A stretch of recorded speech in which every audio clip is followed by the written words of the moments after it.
Hey, what's going on, everybody? My name is Monotui, and today we're bringing you guys week two, even though we have not played week one yet, which is kind of weird. Week two of the TBL, of course, with my co-host and co-coach, Kelly Under the Radar. Please introduce yourself. Hi, that's me. I'm Kelly. I'm prettier than Mono, but he's better than me at Pokemon. Woo! All right, I'll take that trade-off any day,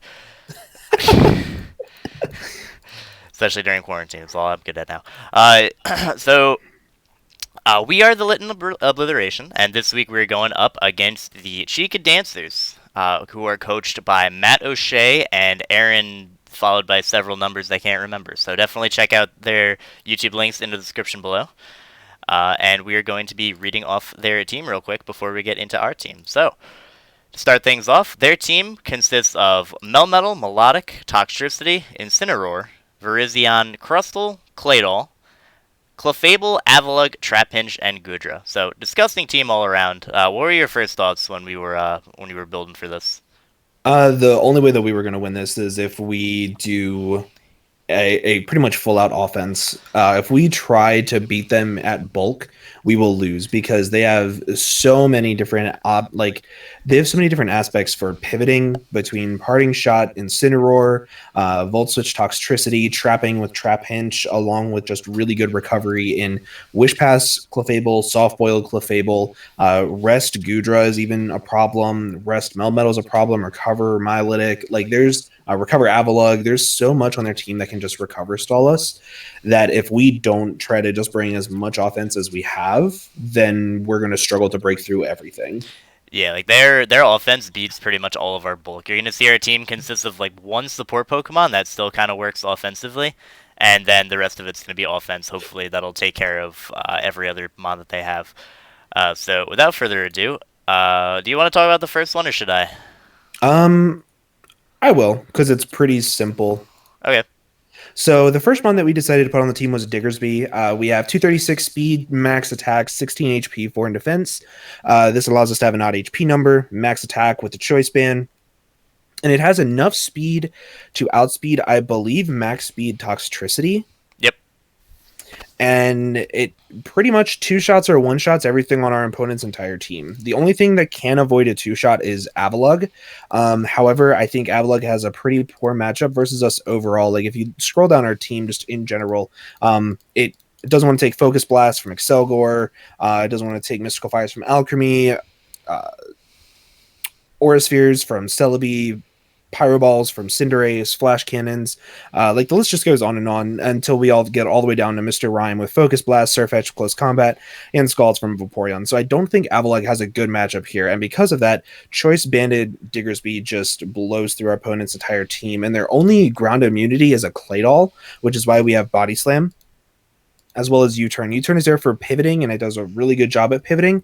But Body Slam picks up a two-shot on everything aside from both Melmetal and Avalugg. So until we get both of them either weakened or get rid of Claydol, we're going to just try to spam Body Slam and then click Earthquake once they have nothing because it two shots everything. The only exception is like max HP, max defense, Flame Orb, Milotic. That can take two kind of comfortably, but it will have to kill us eventually and then we have things to just revenge it in the back. But that's about all they have for this Pokemon, which makes me really happy. I love this Pokemon. Yeah, Diggersby destroys them, and like we said, if they do decide to bring the Avalugg, we have the other five Pokemon on our team hit it pretty hard. You can see on screen we have four special attackers and a fire type, so we'll be fine if Avalugg does decide to come. I will talk about the next Pokemon, and that is going to be Duraludon. We're running a very fast Life Orb offensive 4 attacks Duraludon this week with Dragon Pulse, Flash Cannon, and Thunderbolt.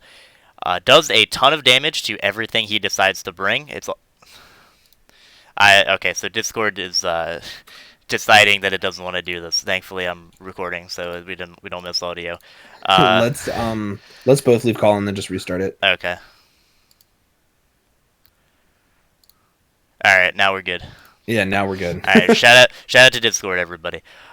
So Dragon Pulse, we didn't really want to run Draco Meteor this week. He has a couple different switch-ins to Dragon moves that if he switches into and we lower our special attack, we just don't touch afterwards, which is a little unfortunate. Flash Cannon and Thunderbolt. Flash Cannon, dual stab, which is very nice, and it also hits the Clefable super effectively, hits the Avalugg for a ton of damage, will knock out the Crustle happily.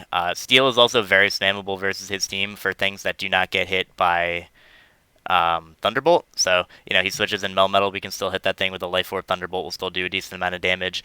This is a very good check to Melodic. Unless he's running a ton of special defense, we'll be able to 2 KO it with the Life Orb Thunderbolt. And if he has Flame Orb, he'll be chipped away slowly over time and forced to recover, which can give us an opportunity to switch out into something like Celebi that can deal with it.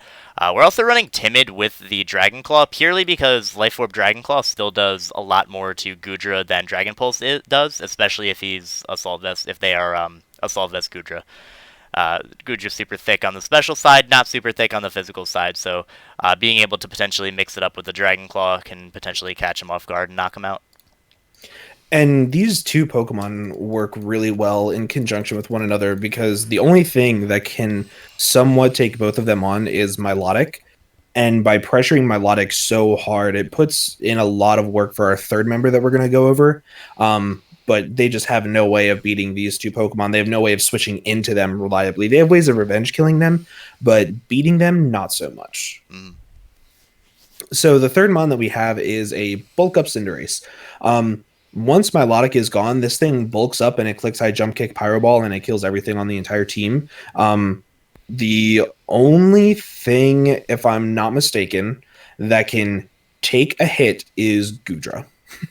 Like even Incineroar, unless it's heavy duty boots, can't take a +1 high jump kick, and we can also bulk up on it because of the fact that we'll be one step ahead of it on the defense, so we can actually take an earthquake. We can take 2 earthquakes once we're at +2, and then we can just spam high jump kick and Fireball and try to beat through the team. But we need to make sure that we have Milotic gone before we can do this, and that's why we have 2 really good things that pressure Milotic alongside our Cinderace.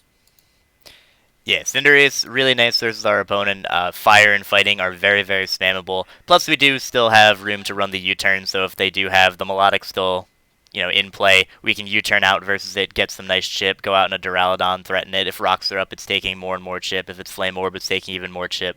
So, Cinderace, really nice Pokemon. It's very viable to get up a couple bulk ups this game. But now, moving on to the one supportive Pokemon of the team that I mentioned earlier. That's just going to be fully physically defensive Vaporeon. Vaporeon outspeeds and takes any one hit from the Melmetal. They'd have to be running a lot of speed in order to outspeed Vaporeon. It's like max speed Adamant or something along those lines, unless they want to run Jolly, in which case they'll do as much damage to us. Scald, Wish, Toxic, and Protect. Toxic, obviously, for things like the Melodic. Once that's whittled down, like we mentioned earlier, Cinderace becomes a huge threat versus their team. Can also take on things like the Incineroar. It can take one hit from Virizion if we needed to. It can take on the Crustle, the Claydol. It can be an initial switch to Clefable, takes on the Avalugg if they decide to bring it. Same with Trapinch if they decide to be crazy and bring them on. So overall, super standard stat, just fully physically defensive. But it's going to be our primary Melmetal check. It'll take even one Banded Thunder Punch, and we can potentially get some chip and a burn off with Scald. And something to keep in mind, we did actually respect Trapinch in this build. So Banded First Impression, something we kept in mind. We also kept in mind just Scarf Trapping, because we do have 2 things already that are weak to Earthquake. But we did make sure that we outsped like Jolly, Max Speed, Choice, Scarfed. We don't need any speed investment on Duraludon to be able to do that, which means that it dies to Flash Cannon. So as long as we have Stealth Rocks, we'll be able to guaranteed kill it and outspeed it with Duraludon as well as Diggersby and Cinderace. So Stealth Rocks are super important in this game. If they do bring Trapinch, if they do not, then they're a little bit less important, but they're still kind of nice. Also, Vaporeon's going to be our designated lead this game because there are 2 Stealth Rockers, being Crustle as well as Claydol.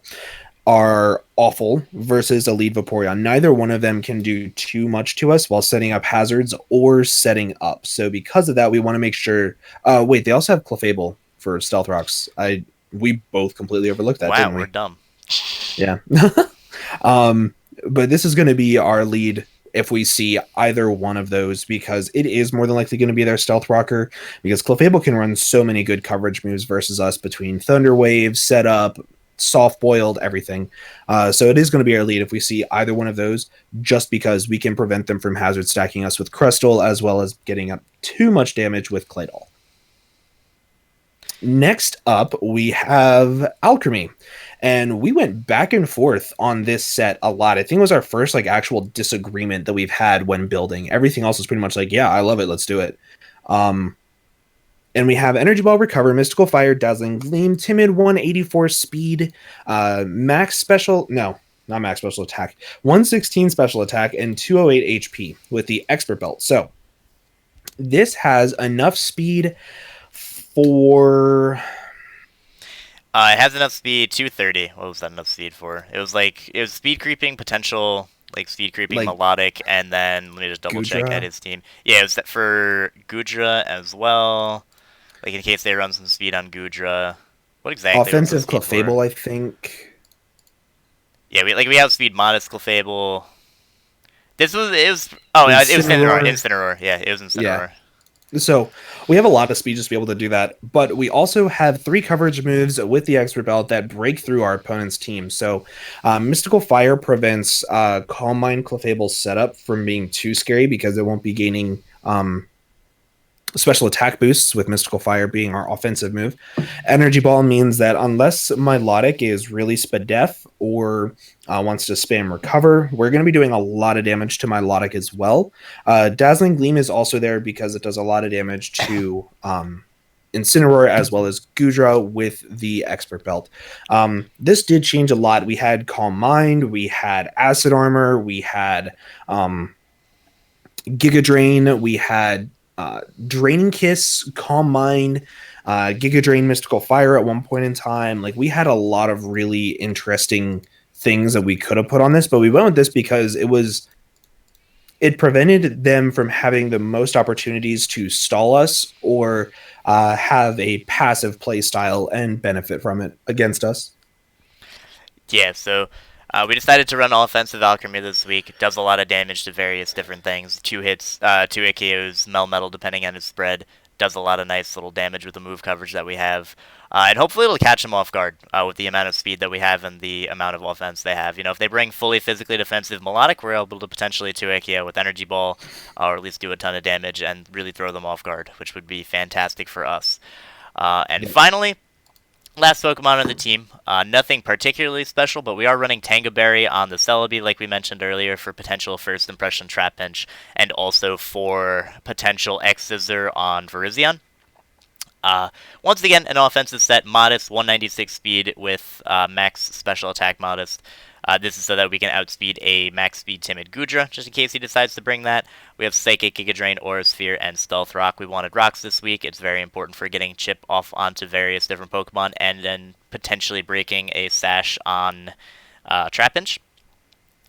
We threw the rest into HP just to be a little bit bulkier. Psychic, Giga Drain, Aura Sphere hits just about everything on his team. Aura Sphere hits the Melmetal very hard. Giga Drain obviously hits the Melodic very hard. Psychic hits pretty much everything else very hard, aside from the Incineroar, which we do have Aura Sphere for. Just a really nice coverage for his team. It's decently fast versus their team as well. They have a lot of different slow Pokemon that this will be able to do a lot of good damage to. And it was the best Stealth Rocker versus their team because it can force a switch potentially and then just get up rocks, and we're good to go with the rest of our team. We also considered having Earth Power over Aura Sphere. However, it was Aura Sphere that we ultimately went with because it hit more super effectively. Um, ultimately, we could have gone with Earth Power to hit both Melmetal and Incineroar a little bit harder, or we could have gone Aura Sphere to be able to hit Avalugg as well as Incineroar and Melmetal, which we thought was a little bit better because once we get a little bit of chip damage off on Avalugg, it's beaten by our Cinderace, it's O-Code by Duraludon, and it can actually be in range of Earthquake from our Diggersby as well. So Aura Sphere, I think, was the better move. I think we both agreed that it was a little bit better because it also hit, what was it that it hit a little bit harder than Earth Power? It was, what was it? Was it? I don't remember. We also Whatever. wanted Earth Power for Toxicity, but I think Toxicity is handled pretty well because we outspeed it with the vast majority of our team. Yeah, and we have Psychic, which just maxes it, and we're fine. This is Yeah. generally just the best move coverage versus his team. Once we hit Melmetal with an Aura's, like the difference between Earth Power and Aura Sphere onto things like Melmetal isn't going to be huge because once Melmetal takes like one Aura Sphere, it's going to be in range of Earthquake, it's going to be in range of Cinderace. So we didn't stress about it all that much. Aura Sphere, good coverage versus his team. Those three moves, really nice versus his entire team. Hmm. Yeah. Really, really nice team that we have this week. I like it a lot. Yeah, I'm a big fan of it. Hopefully, it works out because their team is horrifying on paper. Melmetal plus Toxtricity plus the bulk of Melodic and Clefable is ridiculous, but hopefully, this Team of Six will be able to take on whatever Team of Six that they decide to bring. So, thank you guys very much for watching. Hope you all enjoyed. Like I said, check out Kelly's channel as well as our opponents, Matt O'Shea and Aaron, in the description below. Do you have anything to finish us out with? Nope. Make sure you leave a like. All right, have a great day, everyone. Bye.